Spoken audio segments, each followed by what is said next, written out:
Serious, frequent travelers of Reddit, what's something you saw when traveling that was so scary you never went back somewhere? Please remember to like, share, and subscribe. I went to an ayahuasca retreat in Peru. The retreat itself was amazing, and I'd recommend it to every living person. It was held pretty deep in the Amazon, and in order to get there, you had to either pay for a group bus or take a small motorbike taxi. No one is really willing to drive that far otherwise. After the retreat was over, I had a couple days to stay and relax before I came back to the States. The girl that I bunked with had some time as well, and we decided to go into Tarapoto, the nearest town, and just adventure around a while. We shopped and ate and took a tour through a chocolate factory.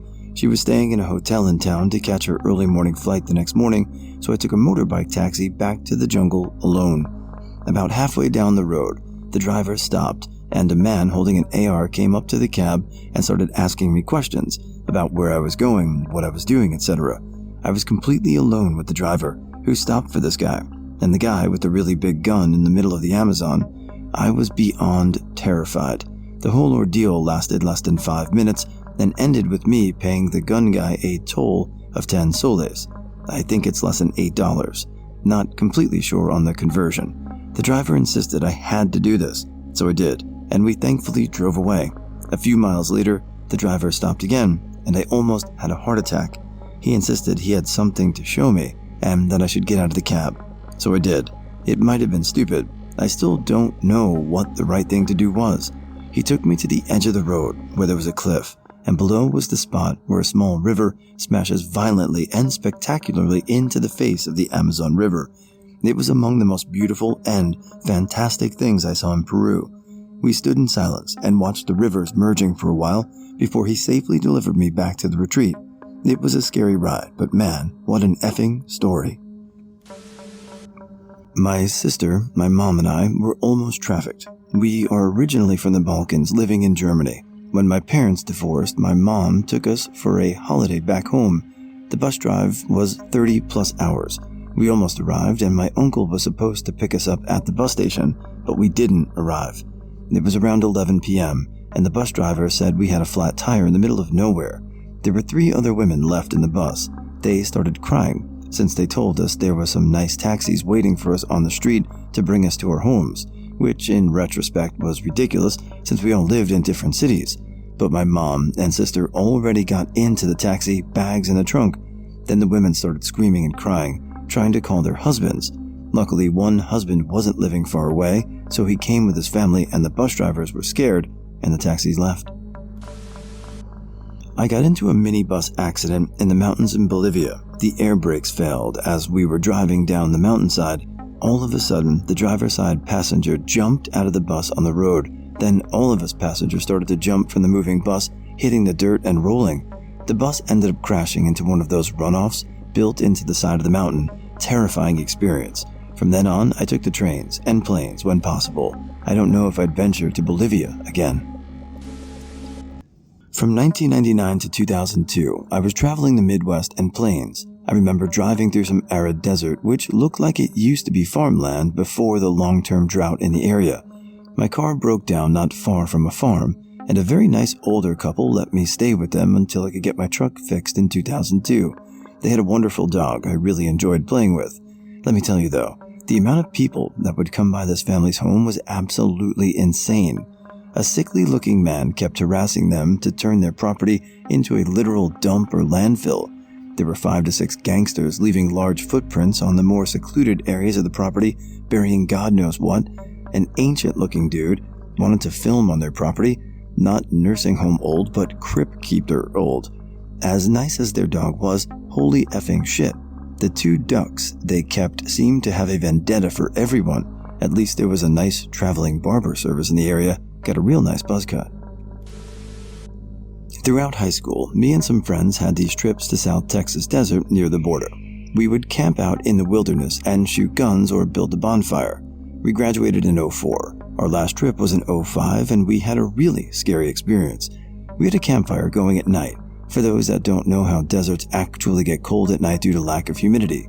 So we had a campfire going, and 3 guys came out of the darkness into the light of the campfire. No hello, no what's up. In very basic English, The first guy says, "You come with us." This was not a request. We politely declined, and then another guy said something in Spanish and was extremely angry. The first guy said to come with them again. We refused, and he stepped forward.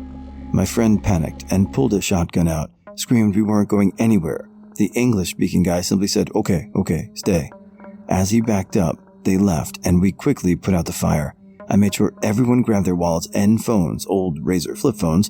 We got the hell out of there and sprinted towards the car. As we were driving away, we saw 3 sets of headlights driving over the flats. We killed the car's lights and drove in darkness on the road until we lost sight of them.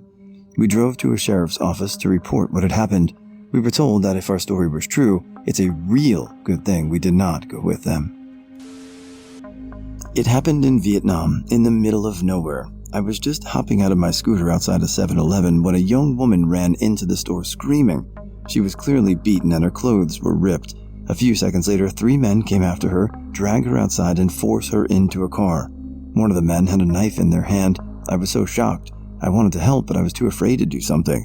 She looked at me yelling and banging at the car window when they drove away. I still think about her sometimes and feel guilty for my non-action. We went to the Dominican Republic for our honeymoon. One day, we decided to take a day trip that the resort was offering. The trip included sightseeing by bus, lunch, a trip to a waterfall, and ended with a horseback ride. There were about 7 of us in the group. At the end of the day, we were on our way back to the stables, and we ventured underneath a bridge. A dude appeared out of the dense bushes or trees, cussing at us and swinging a machete. One of the horses dumped its rider, and the rest of us took off while the tour guide negotiated money with the man. We all made it back to the bus safely, but wide-eyed. A terrible port city in Mexico bar. Electrician I had been working with for a few days gets hammered and decides he needs to confess about his time working as an enforcer for the cartels in Haiti. The work we were doing, electrical stuff on ships, he could have ended me at any time, and it would have been just another work accident. We were fixing to move to OKC, to Florida. My husband was in the process of getting out of the Air Force. We had already out-processed our base housing, and we were staying at a motel till we could leave. One night, our dogs started to bark, woke up, and told them to be quiet. The next day, we were coming back from getting some supper, and there were cops and a corner outside the hotel. We go in, and they don't let us go to our room. I'm standing holding my 1-year-old son as they wheel out the body of the guy from the room next door. He had shot himself the night before. That was the reason the dogs barked. We didn't hear a thing. Little Woods exit in Louisiana. It was dark as shit. Every sign and street lamp had bullet holes in it. Same night had a car burning on the side of the road. Apparently someone was burned to death in the trunk of the car that night. I'll never take that exit again, even if there is daylight with police presence. Olney, Illinois. Had my car windows, left, rear, and rear, shot out as I was traveling south and approaching a railroad overpass. Bullet entered through the left rear window and exited out the rear window. I continued south until I was able to pull into a convenience store to examine the damage and to call the local police. When the police arrived, they looked at my shot-out windows and said, this hasn't happened for a couple of months now. So it must be a somewhat regular thing in Olney, Illinois for the cop to be so blasé about it.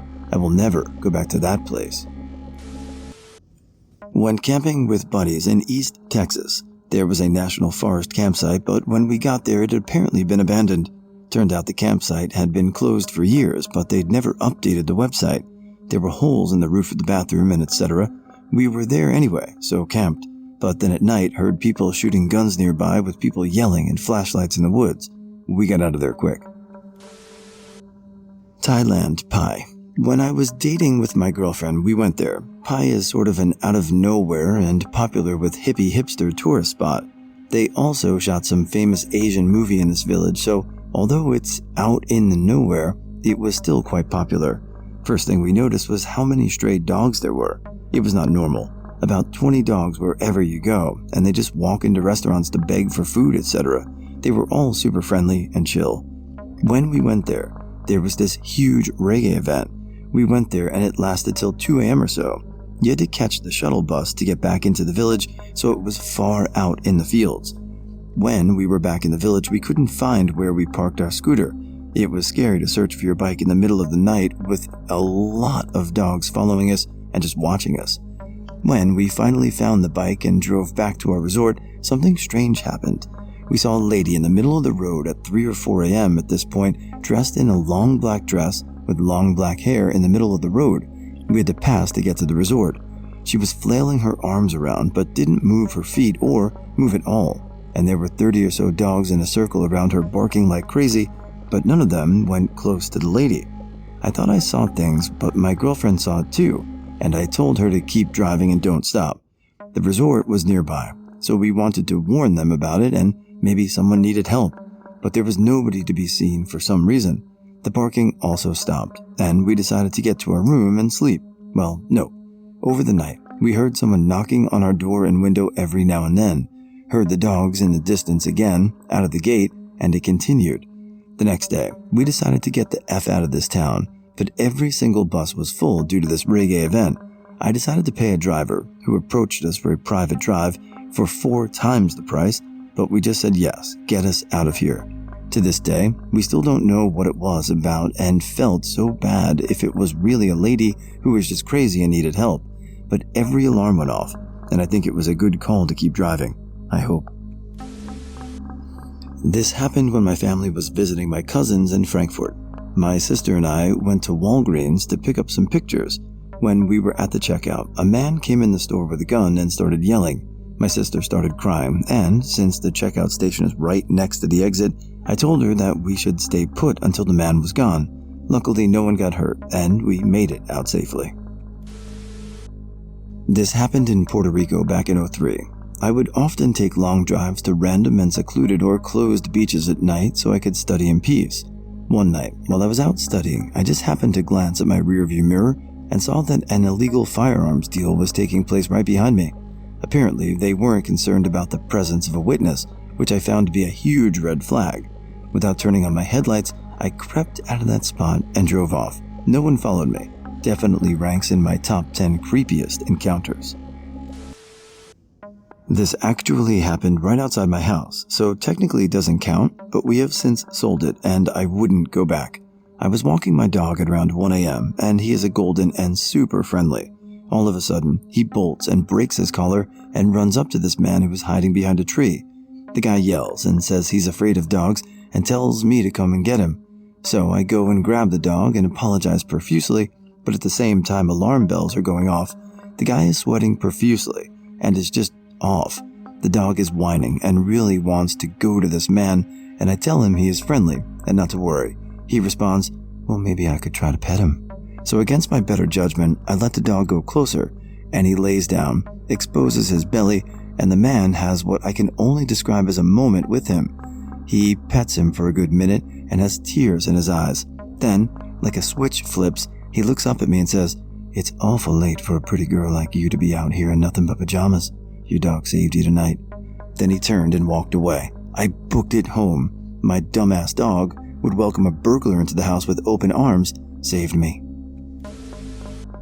Well, more of a camping trip than traveling, but I went to Drumheller, the place where they find a lot of dinosaur fossils in Alberta. Camped overnight. It was a gorgeous and clear, starry night, until it wasn't. From the tent, I kept seeing flashes of light, which at first I thought was just someone shining a flashlight around, and then I could hear faint booms, so I looked outside and saw a giant black cloud with an enormous amount of lightning coming from it. I scrambled as quick as I could to toss everything in the tent back in the car, and by the time I was done, it was raining like crazy, and the storm was right on top of us. We sat in the car and watched. It lasted all night long and was the most intense lightning I've ever seen. At one point, I look over at my now ex-girlfriend, and her hair stands right up on end, mine too. And then half a second later, lightning hit right beside the car, maybe 5 feet away. It was incredibly loud, like an explosion, and you could hear the crackle of electricity escaping into the ground. Also, the lightning left a huge streak of ionized air that lasted several seconds. And that's when I realized it wasn't a normal lightning strike, but a positive lightning strike. A positive lightning strike is about 100 times more powerful than regular lightning and will start from the ground and go up into the cloud. Traveling cross-country from Boston to California. Had a great time, except in Pennsylvania, where we each got speeding tickets and had to pay them on the spot. Nebraska was frightening to us, and we saw one tornado during the day and then woke up to sirens at 2 a.m. An employee pounded on our door and told us we needed to take shelter. We left as soon as it got light. We wanted to get away from Tornado Alley.